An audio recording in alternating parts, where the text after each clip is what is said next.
Hey again. I couldn't really help to do a take two of this thing just because the last one had an annoying detail in it. Like it didn't matter a ton for the entire message that I was trying to convey, but at the same time, like uploading something that isn't exactly what you tell it to be seems kind of scummy. So I redid everything. I don't really have time today.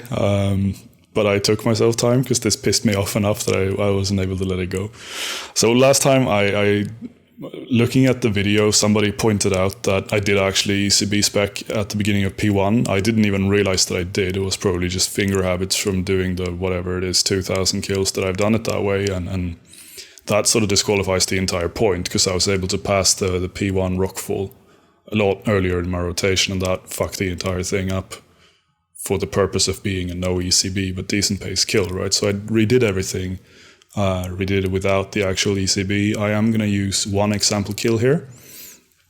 I did 4 kills in a row that were sub 3 to ensure myself that this method was actually repeatable-ish. Bear in mind that it is Raksha, it's also ranged, and it is Hydrix bolts, so there's kind of repeatability. It's not really a thing perfectly. There's no way that I can give you a set rotation that's going to work every single time because Adren being dynamic and unpredictable, everything is a little bit weird. But here is basically what I tried to do.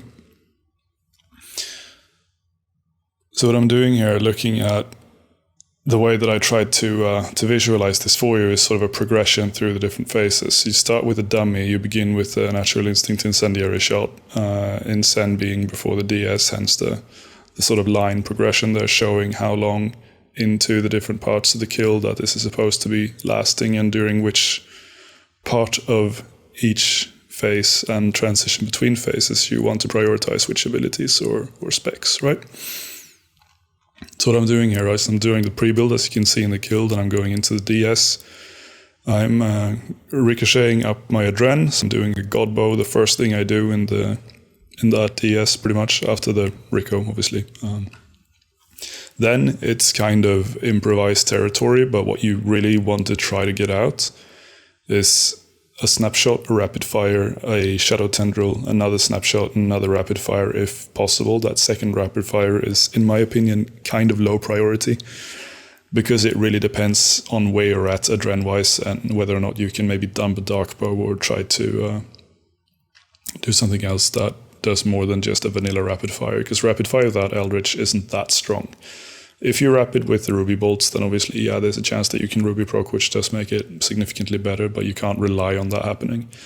So this is kind of a shitfest no man's land here between the two God Bows. You just, you want to have a tendril in there, and you want these two thresholds to be combined with ricochets, obviously the main of your normal abilities, and everything else should go into dumping Adren onto D-bows.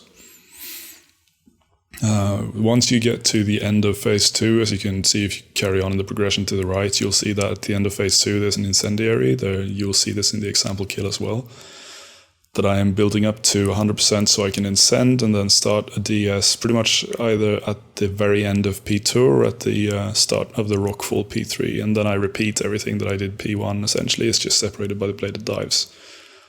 So I do a ricochet and then I try to throw in a God Bow and maybe one of the thresholds or a D-bow, depending on how that DS works out run-wise.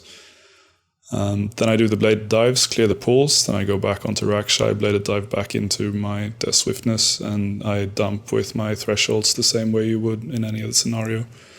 I don't finish with a second God Bow. I haven't really looked on how that works. It may be possible to do the God Bow again, because you have a bit of a time window where the God Bow doesn't need to be available for the beginning of phase 4 the way that I'm doing it now. You might be able to get away with doing a second God Bow at the end of the DS on phase 3 if Raksha isn't dead already, or isn't phased already. I don't really know. Then when you get onto phase 4, your DS is still going to be on cooldown, so you start phase 4 with 100% Adren ideally, or close to it, and you build up to it, then you do a third incendiary shot. This one is supposed to carry the beginning of the DS for P4.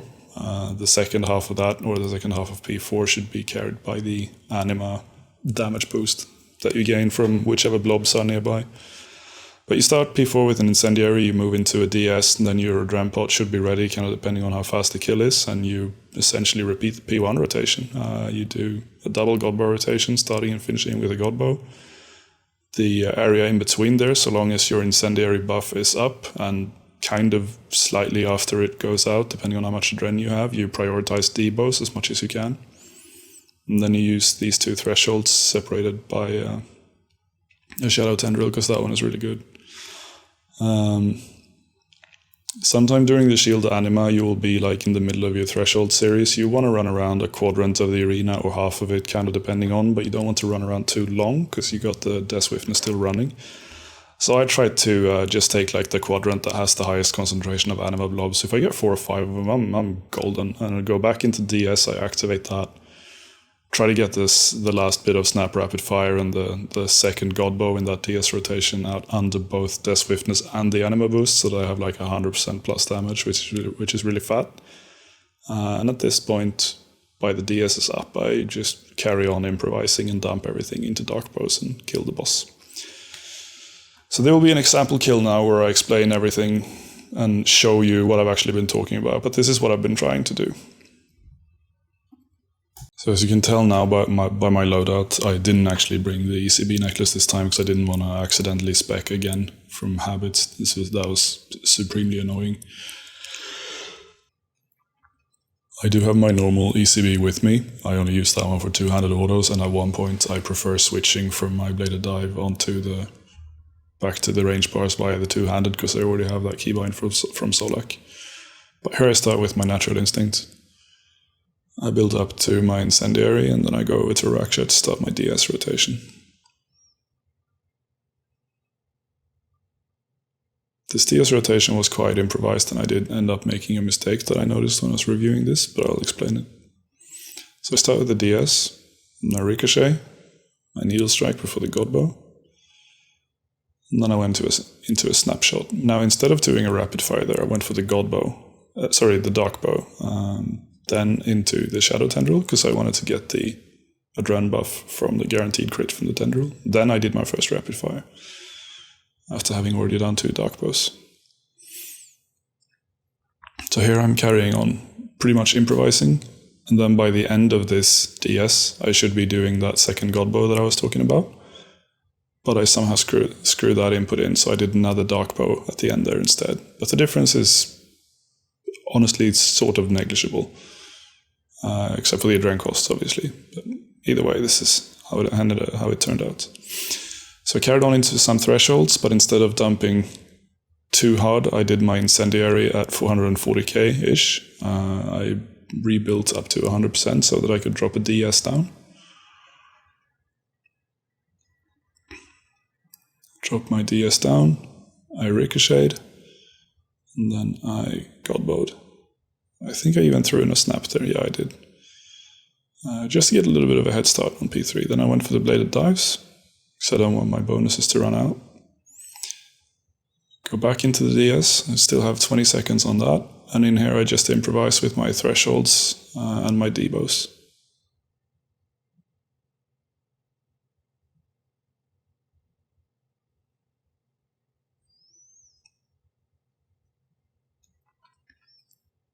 So trying to finish Raksha while also remaining reasonably high adrenaline. I'm not using any Dark Bows when he's at like 50k life points left.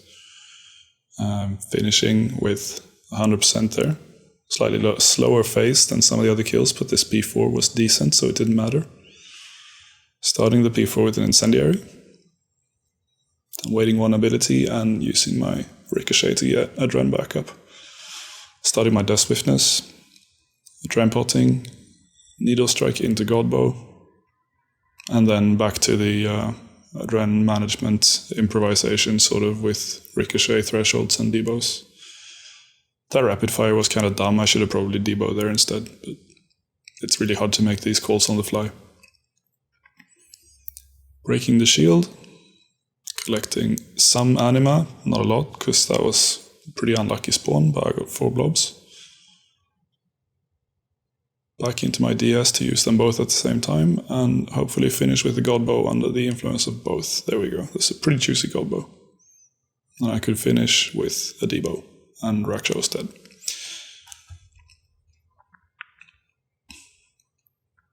So this method is a lot of fun. It's not financially viable, to be honest. If you're doing this to make money, obviously, yeah, Raksha is a lot of money over the span of 1,000 kills because you have the greater ricochet chances. But if you don't get the G Recon codices, then Raksha is honestly kind of dogshit cash. And obviously, whatever my cost per hour is, it's going to be unmotivated. This is mostly for fun, but I'm using Hydrix per criminal bolts that are 50k each. I'm using a Grimoire, and I'm wasting a bunch of other Gucci supplies, like using the Blubberfish and G-Rest and dummies for every kill, shit like that. And what this is a showcase that you could do Raksha at a reasonable pace. You could set a decent PR and you could aim for whatever kind of PVM progression by trying more exotic approaches to stuff without having the most expensive gear available to you. This would work just as well with Ascensions. I am using Blight Bounce because I have them, so there's no reason not to. But functionally, they don't really do anything other than save me a handful of bolts here and there. You do want the God Bow, but you could also replace the God Bow and just throw in a bunch of more D-bows. I haven't really tested that extensively. I'm pretty convinced that you could break 3 minutes without the SGBs as well if you do everything really well.